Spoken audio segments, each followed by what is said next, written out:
Yo, what's going on, y'all? It's Cone, and round 2 of the NBA playoffs is already insane. We're only 3 games in, the 4th series hasn't even tipped off yet, and it's already been mind-blowing. We have 3 60-win teams in the league, and all 3 of them are down 0-1 to begin the second round. I didn't do my research, but this feels like it's probably the only time that's ever happened in NBA history. If it's happened before, it can't have happened often. So let's talk about why all of these teams are down 0-1, looking forward to the rest of the series, and I will go ahead and start off with my Oklahoma City Thunder. We are down 0-1 to the Denver Nuggets after Aaron Gordon hits an unbelievable shot, just stone cold. Now his second game winner on the road of the NBA playoffs, and they've only played 8 games.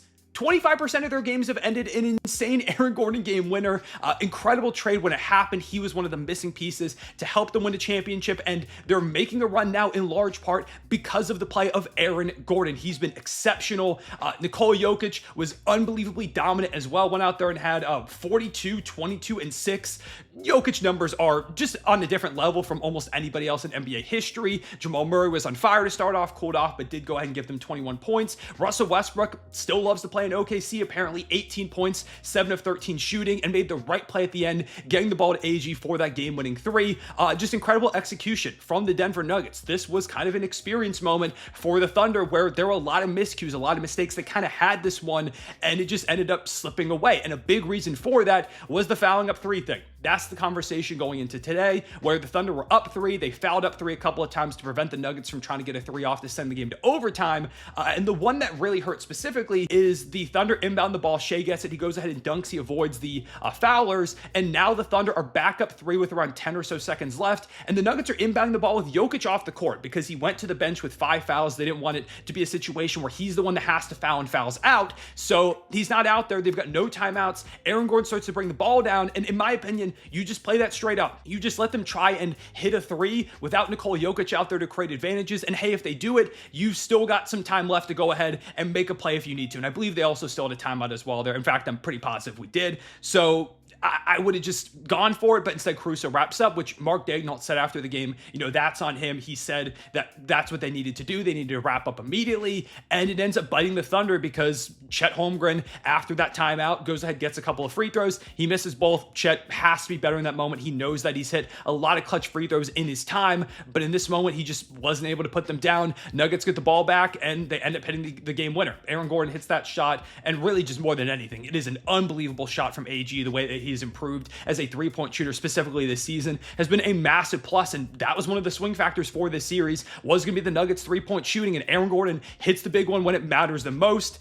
But yeah, Mark Daigneault, I think this is kind of a moment of inexperience from him. He wanted to do the foul up 3 thing. I think in that moment we kind of need to get away from it a little bit, but I don't think it's a death sentence to the Thunder. This hurts a lot. I mean, Thunder fans, we've been through a lot of really tough game winners, some of the most iconic moments of the 2010s, really ever since the Thunder moved from Seattle to Oklahoma City, have come against OKC, whether it's the Dame shot or it's, Game 6 Clay, that Steph Curry double bang shot back in his MVP season. It's happened a lot to Oklahoma City, so it just feels like another one, and I know it feels like it's going to spiral. The Thunder are going to lose. I'm sure a lot of people are feeling that PTSD from previous iterations of the team, but I'm so confident. I still think the Thunder are going to be fine. I picked them to win in 6, so that means they had to lose 2 games at some point. They just got to come back out, win on home court, steal at least 1 in Denver, if not both, and then they'll go ahead and have home court back, and ultimately, I think this team will be fine. I still think they're going to win the series, but the Nuggets definitely showed up. A lot of credit to David Adelman because he has done a way better job coaching in this super weird situation than I thought he was going to. You see Nikola Jokic coaching on the bench. This is a really good Nuggets team. When they played that Game 7 the way they did against the Clippers, that was a moment where it's like, you can see some of the fire from their championship run in this Denver team. When they click, when they're putting it all together, this is one of the scariest teams in the NBA. When you have Nikola Jokic, you're always going to be a threat of some kind.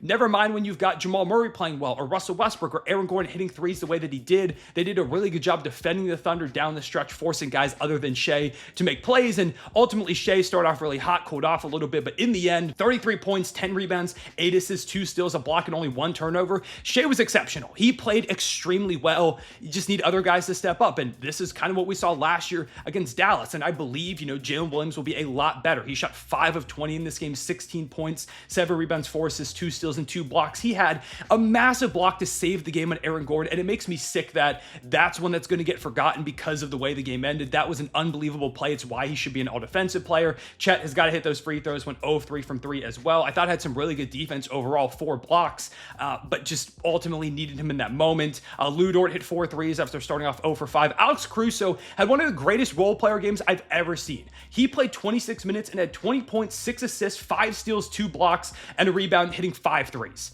That's absolutely crazy. And you talk about why you trade for Alex Caruso. Sam Presti today was named Executive of the Year. That's exactly why. Hartenstein, 6 of 12 shooting, 12 points, 9 rebounds. He and Chet both also ended up in foul trouble, and that made things really complicated for the Thunder. This whole game as a whole was officiated very choppy. I feel like this whole playoff run, it's been like, hey, we're going to let the guys be physical. And then in this game, it was just a lot of like kind of touch fouls where they were calling them and the game was stopping and going and stopping and going. It was annoying. And in the end, you see the two teams shoot a combined 61 free throws. It feels like a lot. I don't know. It felt like there were a couple moments where they could have let stuff slide the way that they have so far throughout the playoffs. I felt like it was officiated the same way on both sides, but I would almost like to see, a little bit more physicality allowed. It's not the end of the world. It's definitely not the reason the Thunder lost. Don't take that as an excuse or anything. It just is kind of more of a basketball fan complaint because I feel like, again, we've been letting the physicality go. Keep letting it go. It's made for an amazing playoff so far, and this game was amazing too. As a basketball fan, I can say it's been an insane start to the playoffs, especially here in this second round. This is a big part of it, and the Thunder are going to have to fight back. I do believe they will. I'm still sticking with Thunder in 6. I think they'll get it done in the end, but they're facing adversity. They got punched in the face. This is a young team. You're never going to go ahead and win a championship without facing some adversity, especially when you are a young squad. It happens to every team on the rise. The Thunder have to bounce back. They have to become better because of it. I believe that they will. We'll see in game 2, and that one's on Wednesday. We'll see. Okay, moving on now to the next games. Let's talk about Boston versus New York.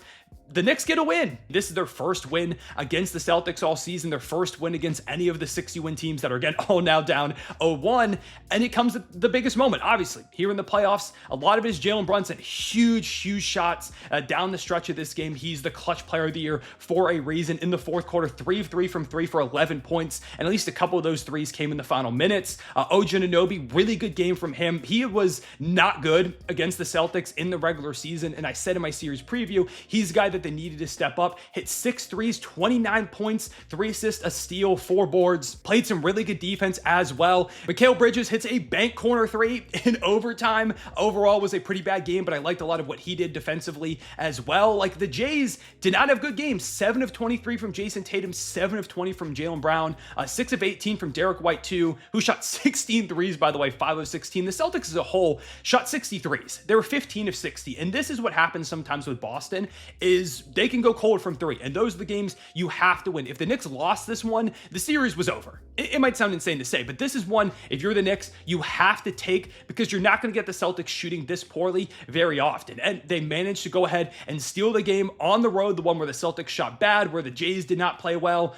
Cat had 14 and 13. I still like to see him a little bit more involved, but I felt like he was at least involved the way that he needs to be at a minimum. Deuce McBride hit 3 threes. We talked about someone having to step up off the bench for the Knicks too. This was just a great win from this Knicks team. Now, the issue is they shot 46% from 3. The Celtics shot terribly, and it still was incredibly close. And that's part of the reason why I'm still thinking the Celtics are going to win this one, because they're not going to shoot that bad from 3. This is one of the best 3-point shooting teams, maybe the best 3-point shooting team in the history of the sport when you consider the percentage and the volume. They're up there in that conversation. They're going to bounce back in a big way, and the Knicks need to perform better on their own offensive end against the Celtics for when that shooting game comes, because then the math problem is going to shift so far in the Celtics' favor, and it's going to become hard to overcome if you're not executing a little bit better. They did enough. It was a gritty win. Knicks fans should feel really proud and impressed with this team, but there is another level I still think they need to take it to if they want to win the series as a whole. And the thing that I talked about a lot on Twitter and just in general continues to bother me is, why is Jayson Tatum shooting a million step back, sidestep threes in the final few minutes of this game? There were so many chances where Jayson Tatum has a smaller player on him, just attack, go downhill. it doesn't always have to be a sidestep three.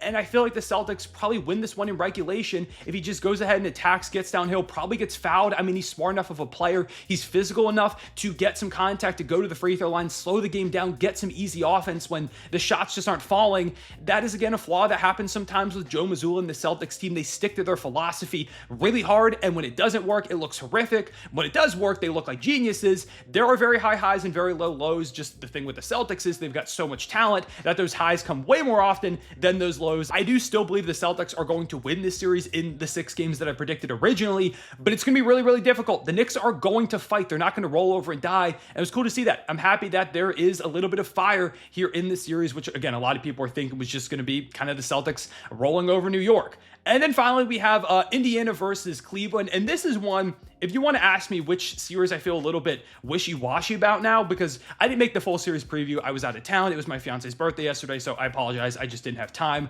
But I was picking the Cavs in 6. That was going to be my prediction. And I'm worried a little bit here for Cleveland. Now, this was a really back and forth, like heavyweight bout type of game. It felt like I was watching 2 boxers just punch each other in the face over and over again with nobody guarding their face. They were just taking chin shot after chin shot. These are 2 high-powered offenses. You want to talk about beautiful offensive basketball? That's what you're going to get continuously in this series. Like Tyrese Haliburton, really on both ends. I mean, defensively, he stepped up massive for them down the stretch, finished with 22 points, 13 assists. Siakam had 17 for them, 17 from Nesmith, 13 and 11 from Miles Turner with 3 steals and a couple of blocks, 11 from Benedict Mathurin. This is just a really good Pacers team. They shot 53% from deep. And honestly, the big thing for me in this game for the Cavaliers was that the defense was not nearly sharp enough. This team had a little bit of a step back late in the season on the defensive end. It's why some people didn't really buy into Evan Mobley's depoy case at the end. He ultimately wins it, but there definitely was a step back down the stretch. And this is a game where they needed to defend a lot better. Now, also having Darius Garland out there would have been huge. And the reason I'm most worried, I said I'm a little wishy-washy in the series now, is because of all the injuries that are popping up. Like Mobley's questionable going into tonight as I'm recording this. By the time you see this, he's probably either been ruled in or ruled out, but his status is up in the air. Even if he plays, is he 100%? Darius Garland, DeAndre Hunter, so many guys are kind of beat up now for the Cavaliers. And this is a Pacers team that is firing on all cylinders. They've looked really, really good to start off these playoffs, knocking off the Bucks, that huge comeback they had at the end of the final game to go ahead and seal that one. In this first game against the Cavs, again, 53% from the field, 53% from deep.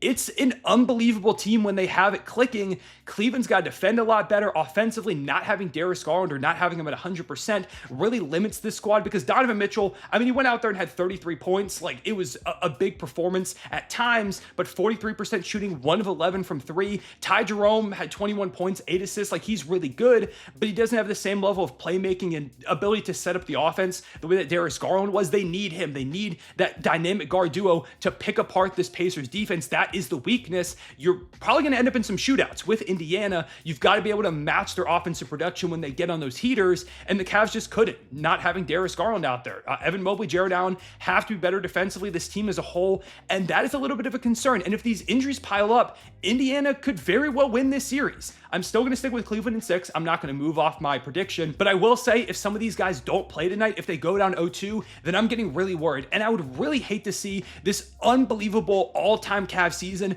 derailed by injuries, because this is a team that is a championship contender that could come out of the Eastern Conference, and I would just hate for them to fall into a spiral of what if? What if Darius Garland didn't get hurt? What if Evan Mobley was 100% or DeAndre Hunter? If the Pacers are going to win this series, I want to see it, both teams at 100%, because Indiana is capable of that. They are an amazing team.